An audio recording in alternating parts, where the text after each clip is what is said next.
Nurman, nih yang namanya Nurman Ahadi, siapa sih ini? Oh, ya kenapa, Bu? Ayo, tugasnya.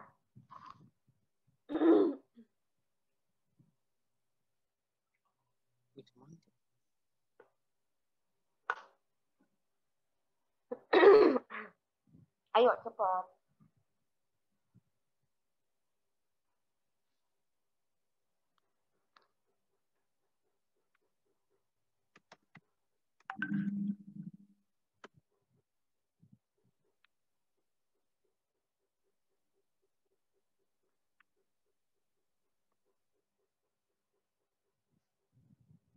Nurman, diam-diam baik.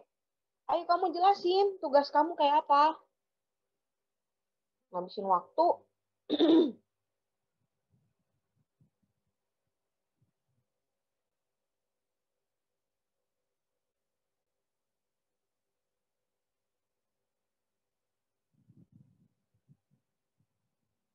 Deh, aneh, gampang.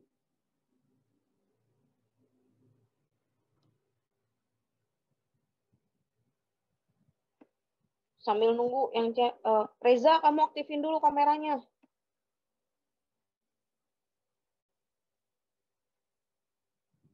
Sambil nunggu Nurman, perempuan dulu deh, Susi.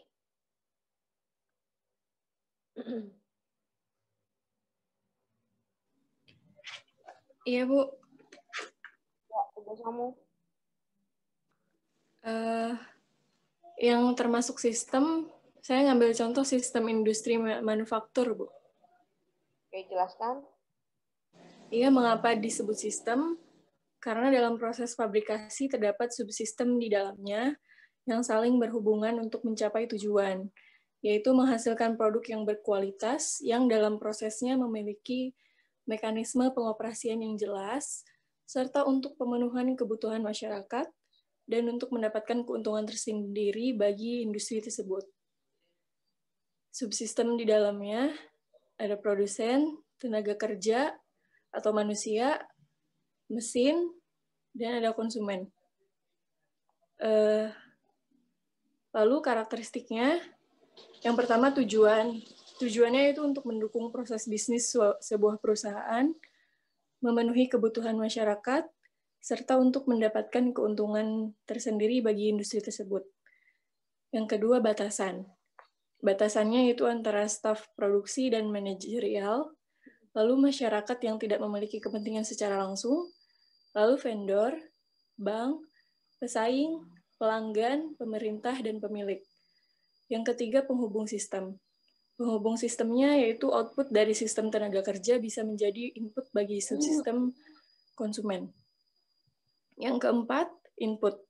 Inputnya yaitu berupa material, peralatan pabrik, modal, energi, informasi, instruksi yang berupa data transaksi. Yang kelima, proses. Prosesnya berupa aktivitas fabrikasi dengan merubah bahan mentah menjadi bahan jadi. Yang keenam, output. Outputnya yaitu berupa produk jadi atau bisa jadi limbah.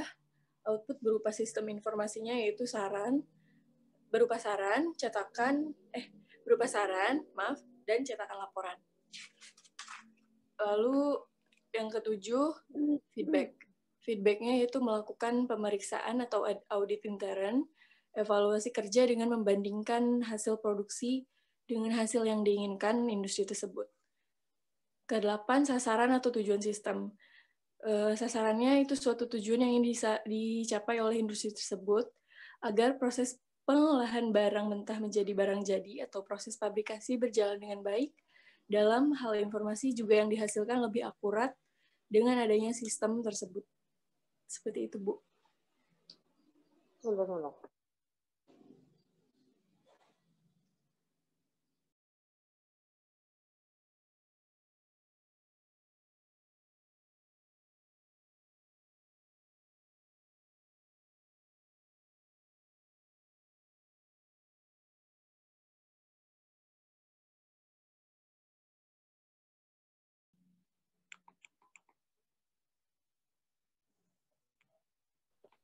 Oke, Oke, terima kasih Susi. Sekarang Hadi dulu. Ya, Ibu. Siapa tadi? Nurman.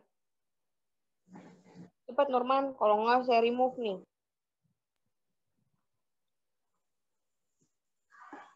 Ada. Nurman ini ribet banget.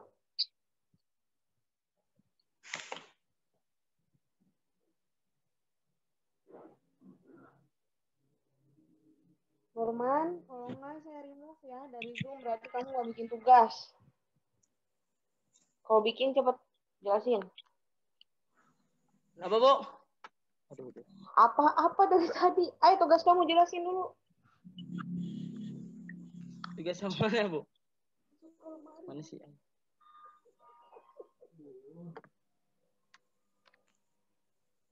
Cepet Nurman. Belum ngerjain, Bu. Mau ngerjain, oke saya remove ya. Berarti kamu mau usah ikut kuliah. Kerjain dulu, baru boleh ikut kuliah nanti sore. Yang saya suruh ngerjain. Siapa lagi yang ngerjain? Mana ada yang ngaku.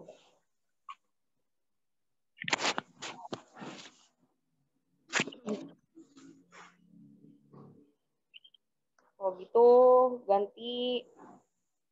Ini Siti Mutmainah, kamu nyalain dulu kameranya. Nanti lagi kuliah ya Allah, ngurusin kucing. Rian.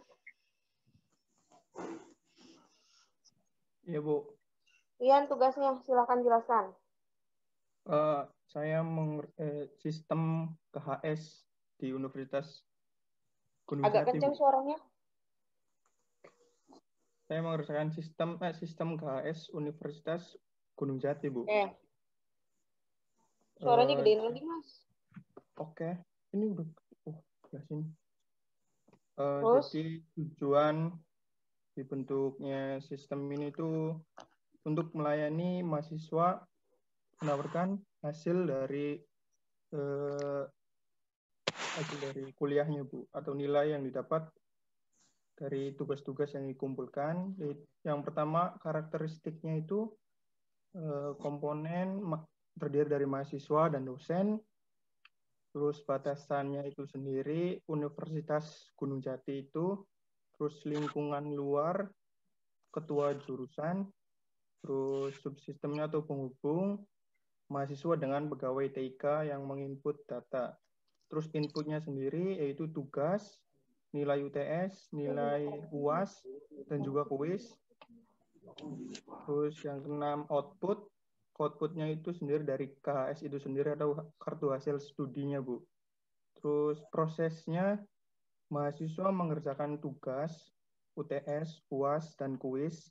Lalu pegawai TIK menginput nilai dari dosen memberikan hasil tugas UTS dan UAS itu ke pihak TIK, lalu pihak TIK menginput nilai dari dosen untuk diberikan kepada mahasiswa, Bu.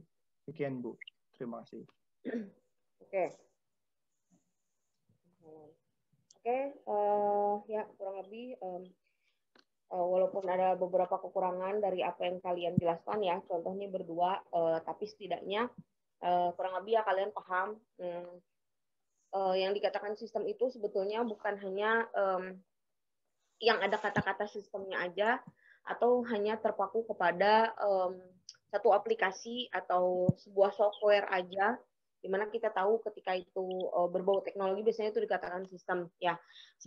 Dari contoh yang tadi temennya jelasin, itu yang dua dijelasin ini semuanya kan tidak terpaku ke dalam satu buah bentuk software atau aplikasi atau kata-kata yang ada sistemnya aja gitu ya. Tapi seperti perusahaan juga ya minggu lalu udah dijelaskan, atau sebuah organisasi, atau bahkan misalkan alur parkir itu juga bisa dikatakan sebagai sistem. Kurang lebih seperti tadi ya, ketika kalian mengisi KHS atau segala macam itu juga ada sistem karena memang ada alurnya gitu. Oke, sekarang anggaplah yang minggu lalu materi itu sudah selesai mengenai sistem. Kita akan lanjut. Sebentar. Oke, sebelumnya nih saya kasih dulu apa namanya absennya, link absennya di chat, silahkan diisi. Ini berarti ada 25 orang join in meeting, 24, sorry, 25 dengan saya. Berarti tidak lebih dari itu untuk mengisi absen. Oke, hari ini kita lanjut materinya mengenai konsep dasar dari informasi, karena minggu lalu kita sudah sistem, lalu kita sudah membahas mengenai konsep dasar sistem. Sebetulnya ada beberapa materi sedikit lagi yang belum kesampaian minggu lalu karena kehabisan waktu, jadi tapi kita anggap aja udah, nanti saya kasih PowerPoint-nya, terus kalian bisa baca pengertian lengkapnya di dalam buku, ya, yang saya bilang bukunya, kalau kalian punya, atau kalian silahkan cari aja, ada di situ. Oke. Tinggal penjelasan-penjelasan aja dari beberapa jenis-jenis sistem atau macam-macam sistem. Ada sistem terbuka, tertutup, ada sistem simple, ada sistem kompleks, dan lain-lain sebagainya. Itu tinggal dibaca aja. Nah, sekarang kita lanjut dulu aja materi mengenai informasi, konsep dasar dari informasi, dan kita akan melihat konsep dari sistem informasi. Oke. Nah, di 2 minggu yang lalu itu sudah dijelaskan penjelasan mengenai pentingnya sebuah pengelolaan informasi, dikarenakan informasi merupakan salah satu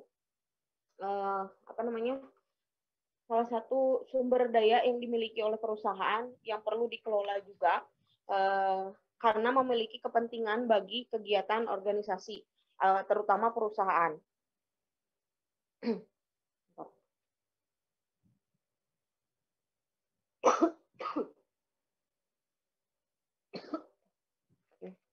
Ya, di mana informasi ini, ya, dengan adanya pengelolaan informasi yang baik, manajer perusahaan itu dapat mengetahui bagaimana perkembangan yang terjadi di perusahaan. Waktu itu saya contohkan ketika kalian punya bisnis yang kecil, di mana kalian bisa mengelolanya sendiri dengan mudah, tapi ketika bisnis kalian itu sudah mulai berkembang dan menggunakan berbagai macam sumber daya, tentu kalian akan kesulitan untuk melakukan kontrol atau mengelola perusahaan kalian dengan mudah seperti biasanya. Nah, ketika kalian sudah kesulitan seperti itu, tentu kalian memerlukan bantuan untuk bisa melihat keadaan perusahaan kalian itu seperti apa gitu ya. Kualitas dari informasi ini sangat diperlukan ketika memang kalian tidak bisa mengkontrol secara langsung. Oke, nah kita juga sudah membahas bahwa informasi yang tidak berkualitas itu akan menyebabkan salah paham, ya, miscommunication dalam pengambilan keputusan, sehingga tujuan yang seharusnya diambil itu tidak bisa tercapai. Oke. Nah, seperti halnya begini, ketika kalian kan punya bisnis tadi sudah berkembang secara pesat gitu, otomatis kalian kan ibaratnya pemimpin perusahaan. Nah, pemimpin perusahaan itu kan tidak bisa langsung sekaligus terjun ke lapangan. Maka kalian perlu orang-orang di bawah kalian yang bisa memastikan yang bekerja sesuai dengan apa yang kalian mau. Anggaplah misalkan kalian bukan pemimpin perusahaan tapi kalian hanya sebatas manajer. Nah, ketika kalian jadi manajer juga kan ruang lingkup kalian adalah orang-orang di bawah kalian. Tapi kan kalian tidak terjun langsung. Kalian juga punya bawahan supervisor misalkan ya, manajer lini bawah yang akan mengawasi orang-orang di lapangan. Nah, kalian itu akan tahu bagaimana sih informasi mengenai keadaan di lapangan sebenarnya itu dari mana? Yaitu dari informasi yang diberikan oleh manajer lini bawah atau lini pertama, supervisor misalnya. Mereka yang akan menyajikan informasi mengenai bagaimana sih keadaan di lapangan. Ya. Nah, ketika informasi itu dapat dari mana? Si supervisor juga dapatnya adalah di orang-orang bagian bawah. Jadi ini yang dikatakan bahwa pentingnya sebuah informasi di dalam perusahaan. Kalau misalkan sampai salah, informasi itu sampai ke manajer salah, tentunya manajer kan tugas utama manajer adalah sebagai fungsinya adalah sebagai pengambil keputusan. Ketika memang informasi yang diberikan salah, tentu akan menjadi salah juga dalam pengambilan keputusan yang nantinya tidak akan efektif untuk dijalankan oleh perusahaan. Nah, sekarang di sini kita udah jelas bahwa informasi itu sangat penting. Nah, informasi sendiri itu apa sih artinya? Oke, informasi itu diawali dengan data, ya. Jadi sebelum terbentuk informasi, itu terkumpul dulu data-data. Nah, data itu apa? Data adalah fakta atau apapun yang dapat digunakan sebagai input dalam menghasilkan informasi. Jadi, sebelum menjadi sebuah informasi, data itu adalah bentuknya data. Jadi di sini dijelasin informasi adalah hasil pengolahan data yang memberikan arti atau manfaat. Jadi dia bisa dikatakan informasi jika apa yang disampaikan itu adalah bermanfaat bagi orang yang mendengar. Nah, sebelum jadi informasi, dia bentuknya adalah data. Jadi kalau dikatakan rangkaiannya adalah data, itu adalah inputnya, diproses sampai menghasilkan informasi. Informasi adalah outputnya. Nah, jadi simpelnya adalah informasi itu adalah hasil pengolahan dari data. Simpelnya. Nah, data sendiri itu adalah apa? Contoh misalkan di sini. Perusahaan itu punya beberapa data mengenai, misalkan bagian kepegawaian ya, bagian SDM. Itu ada data misalkan jumlah karyawan. Jumlah karyawan yang ada di perusahaan itu berapa. Terus jumlah jam kerjanya untuk setiap bagian berapa. Terus upah atau gaji bagi karyawan setiap jam berapa, untuk bagian ini tentu akan berbeda. Terus misalkan ada jam lembur, datanya berapa. Terus misalkan tarif lembur atau upah lembur bagi karyawan setiap jamnya berapa. Waktu cuti dan lain sebagainya, itu adalah data. Data ya, itu adalah data karena tidak memberikan informasi detail. Jadi cuma ngasih tahu bahwa jumlah karyawan kita ada sekian. Jumlah misalkan jam kerja untuk karyawan adalah sekian setiap bulan, sekian. Jadi hanya itu. Nah, misalkan bagian manajemen SDM minta data mengenai, atau misalkan bagian keuangan minta data mengenai, pengen tahu, manajernya tuh pengen tahu berapa sih jumlah biaya yang harus dibayarkan oleh perusahaan setiap bulan kepada karyawannya dalam bentuk gaji itu ya, biaya gaji bagi karyawan tuh berapa. Nah, maka data-data tadi perlu diolah. Nah, diolahnya dengan cara misalkan jumlah karyawan kita berapa nih, misalkan jumlah gaji karyawan tuh berapa setiap jamnya. Dihitung jumlah karyawan misalkan bagian pabrik yang gitu ya. Misalkan ini manufaktur, bagian pabrik misalkan jumlahnya, gajinya per jam sekian. Misalkan 10.000 per jam. Dikali jam kerjanya satu hari berapa? Misalkan 8 jam. Berarti 80.000. 80.000 misalkan itu baru satu hari per satu karyawan. Terus dikali ada berapa ratus karyawan di bagian pabrik itu. Misalkan di bagian pabrik ada sekian. Terus dikali semua jumlah. Nah, baru menghasilkanlah itu informasi mengenai gaji karyawan yang harus dibayarkan oleh perusahaan selama 1 bulan untuk bagian pabrik. Nah, informasi itu yang dihasilkan tadi. Jadi, semuanya diolah sampai menghasilkan sebuah informasi yang dimana informasi itu bermanfaat bagi misalkan manajer keuangan, sehingga manajer keuangan tahu berapa sih jumlah biaya yang harus dikeluarkan untuk membayar tenaga kerja bagian pabrik selama 1 bulan oleh perusahaan. Begitupun untuk bagian lain. Begitupun untuk kegiatan misalkan pemasaran, operasional, dan lain-lainnya. Jadi data-data semuanya tuh dimasukin, itu menjadi data, sampai semuanya diolah sesuai dengan informasi yang memang dibutuhkan. Nah, sekarang di sini informasi adalah hasil pengolahan data tadi, tapi bukan hanya sekedar data-data yang dijumlahkan atau misalkan diolah ya, dikali kayak dijumlah, pokoknya menghasilkan informasi. Bukan hanya itu, jadi dia bisa dikatakan sebagai informasi jika yang disampaikan itu adalah hal yang memang ingin diketahui atau bermanfaat bagi orang yang mendengarkan. Contoh misalkan kayak tadi, itu akan jadi informasi kalau diinformasikannya kepada misalkan bagian keuangan atau manajer SDM juga misalkan boleh tahu tentang itu, diinformasikannya ke sana. Tapi kalau misalkan diinformasikannya misalkan kepada anak-anak gitu atau orang di luar organisasi itu, ya tentunya itu tidak akan menjadi sebuah informasi karena tidak bermanfaat. yang ngapain kamu bilang kayak gitu sama saya, atau saya juga nggak mau tahu, misalkan seperti itu. Ya sama halnya seperti ini. Kita belajar mengenai sistem informasi manajemen untuk kelas manajemen. Nah, ini info kata-kata yang saya keluarkan kepada kalian itu adalah informasi bagi kalian. Karena kalian adalah mahasiswa yang mengambil mata kuliah sistem informasi manajemen. Tapi kalau saya jelasinnya ini sama anak tingkat 1, mungkin belum jadi informasi. Karena mereka belum ada niat untuk pengen ngambil mata kuliah ini. Ya walaupun nantinya mau ngambil, tapi kan sering kali kita misalnya itu juga nanti juga dengar gitu. Sekarang ngapain didengerin, orang saya nggak butuh informasi tentang itu. Apalagi kalau saya jelasinnya misalkan ke orang peternakan atau ke orang kedokteran. Ya mungkin ini hal yang nggak penting untuk mereka karena mereka tidak membutuhkan informasi mengenai ini gitu. Ya, jadi itu bisa dikatakan sebuah informasi jika memang orang atau pihak yang mendengarkan atau yang kita berikan informasi ini memang membutuhkan dan bermanfaat bagi orang tersebut. Begitupun di dalam perusahaan ya, kita bicara sistem ini adalah perusahaan.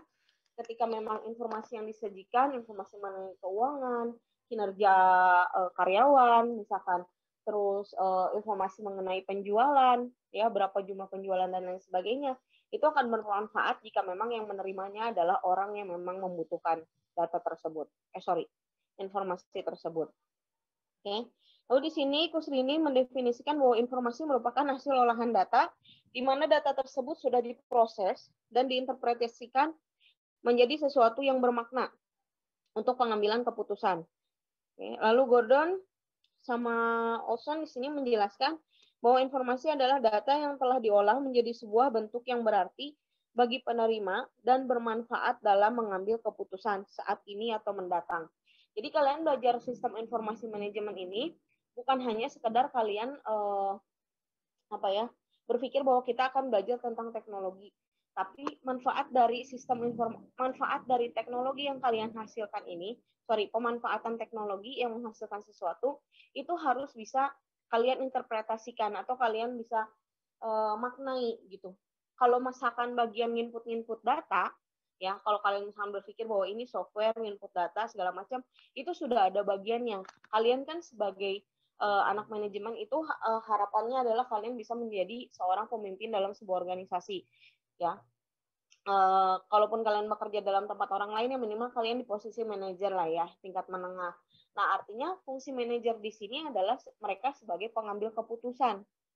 Kalau misalkan kalian nginput data atau segala macam itu ada bagiannya. Keuangan ada bagian akuntansi yang biasanya pencatatan transaksi. Seorang manajer itu, jadi mereka yang harus bisa melihat bahwa ketika apa yang sudah disusun oleh orang-orang staf di bawah kalian itu, kalian bisa membaca, oh begini loh keadaan keuangan perusahaan. Sehingga apa sih yang seharusnya dilakukan oleh seorang manajer untuk pengambilan keputusan. Jadi manfaat dari sistem informasi ini adalah membantu kalian sebagai manajer untuk mengambil keputusan yang benar, gitu ya, yang sesuai dengan apa yang terjadi di dalam perusahaan. Ya, sehingga kalau misalkan perusahaan tidak bisa mengelola sistem informasinya dengan baik, tentunya ketika kalian mengambil keputusan, itu bisa mungkin salah dalam pengambilan keputusan. Oke, nah di sini ciri-ciri informasi.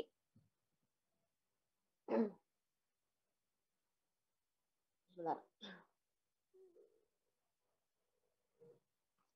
Ciri-ciri informasi yang pertama, menurut ahli yang pertama adalah akurat. Akurat artinya mencerminkan keadaan sebenarnya. Ya, jadi informasi itu harus mencerminkan keadaan yang sebenarnya. Nah, untuk melihat bahwa sebuah informasi itu akurat atau tidak, bisa dilakukan yang namanya pengujian terhadap informasi tersebut. Bisa dilakukan oleh beberapa orang, ya, misalkan minimal 2 orang untuk menguji.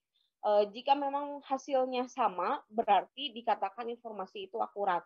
Tapi kalau hasilnya ternyata tidak sama, artinya di sini informasi tersebut tidak akurat, maka bisa dikatakan bahwa ada kekeliruan entah dari data atau dari pengolahannya, gitu ya. Contoh misalkan ya kayak tadi, sorry.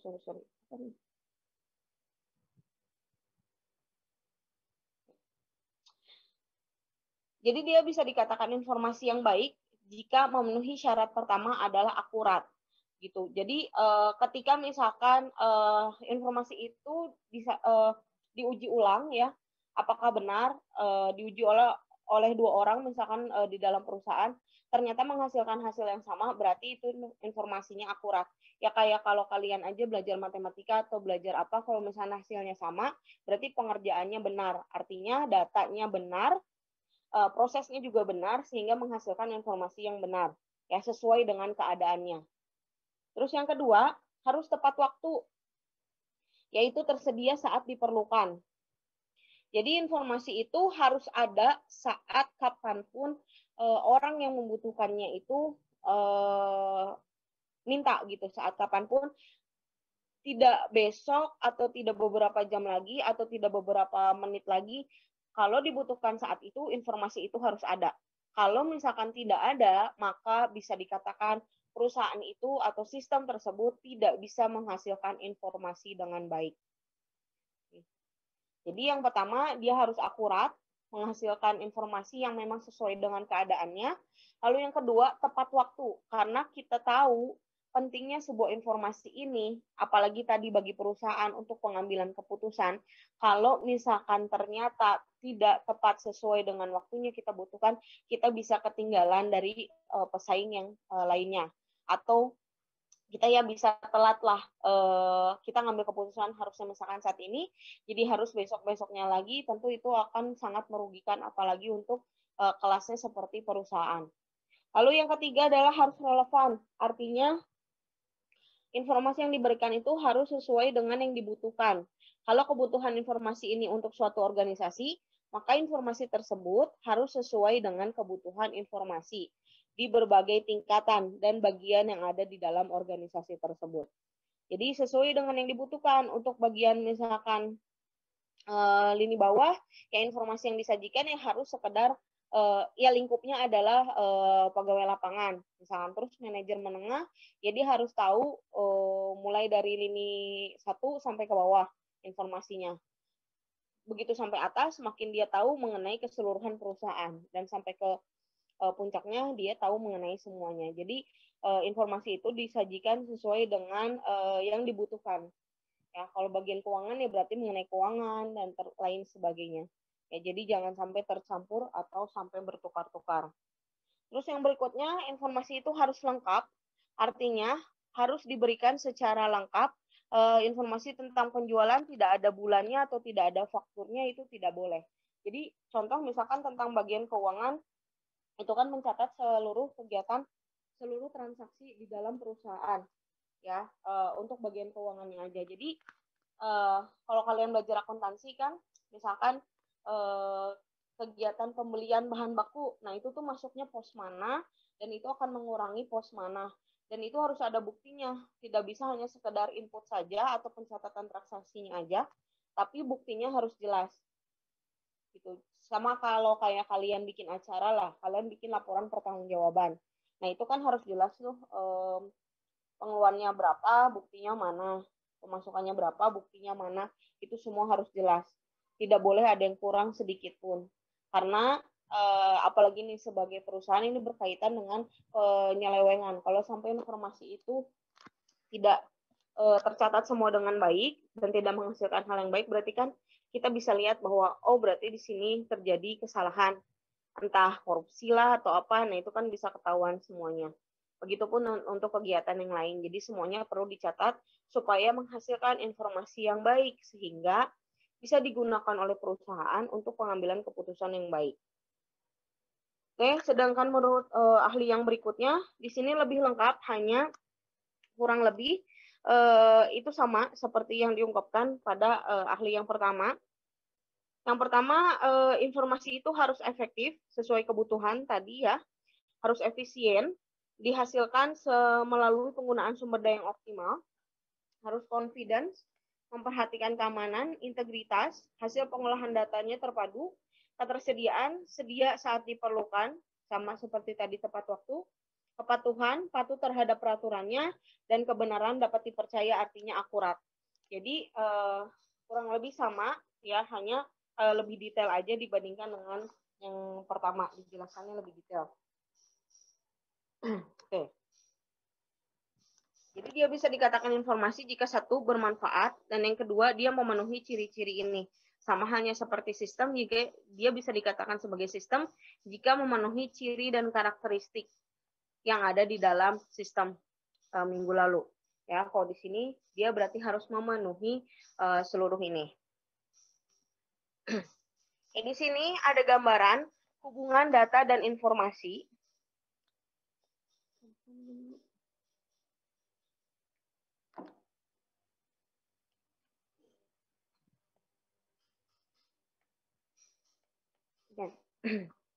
Data dan informasi pada saat tertentu berbeda dan pada saat yang lain itu sama.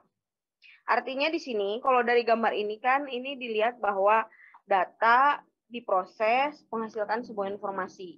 Informasi ini bisa menjadi input lagi untuk informasi berikutnya. Artinya informasi ini bisa dikatakan lagi sebagai data yang akan diproses lagi menjadi sebuah informasi. Jadi pada saat yang sama, data itu sama dengan informasi, tapi bisa juga data itu berbeda dengan informasi. Artinya informasi ini bisa jadi input, bisa juga hanya sebuah output. Contoh misalkan seperti ini ya. Jadi kayak gini, saya menghasilkan informasi dengan cara menjelaskan kepada kalian ini, tentunya sebelumnya punya data yang saya proses. Datanya adalah dari misalkan satu, saya pernah kuliah mengenai sistem informasi manajemen juga. Yang dimana itu adalah informasi yang dijelaskan oleh dosen saya dulu. Yang kedua, tugas-tugas yang saya kerjain saat kuliah untuk mata kuliah yang sama, misalkan. Terus saya juga udah ujian mata kuliah ini. Terus misalkan saya juga mempelajari informasi data-data yang dihasilkan dari buku atau informasi yang dihasilkan dari buku yang saya pegang saat ini untuk kalian juga sama satu buku yang sama. Nah, itu adalah data-data yang saya cari tuh, terus misalkan dari internet dan lain sebagainya. Itu adalah data. Nah, data ini diproses nih di kepala saya proses, saya coba pahami, misalkan dulu kuliah tuh belajar tentang SIM tuh kayak apa, terus ujiannya gimana, terus dalam buku itu dijelaskan materi ini seperti apa. Itu saya kelola tuh di dalam pikiran saya, gitu ya, diproses, ya saya pahamin segala macam sampai akhirnya saya menghasilkan sebuah informasi dan menjelaskan kepada kalian. Nah, itu adalah informasi yang saya keluarkan. Nah, informasi yang saya keluarkan ini itu kalian tangkap lagi ke kepala kalian. Artinya informasi yang saya keluarkan ini adalah data untuk kalian yang akan kalian proses lagi, ya. Akan kalian proses lagi nih di kepala kalian sampai akhirnya kalian menghasilkan sebuah informasi sendiri. Ya, karena setiap kepala manusia itu punya persepsi yang berbeda, punya pemahaman yang berbeda. Jadi ketika kalian menghasilkan informasi sendiri, ya tentu akan berbeda dengan apa yang sudah saya sebutkan. Misalkan, entah maksudnya sama, ketika maksudnya sama, berarti informasi yang saya berikan kepada kalian itu bisa dicerna dengan jelas. Tapi ketika menghasilkan informasi yang berbeda, karena hasil pemahaman dari kalian, nah ini berarti tadi ada permasalahannya, di mana apakah input yang dari saya ini untuk kalian itu kurang baik atau kalian prosesnya yang kurang baik sehingga menghasilkan informasi yang tidak akurat tadi misalkan ya tidak sesuai lah dengan yang seharusnya.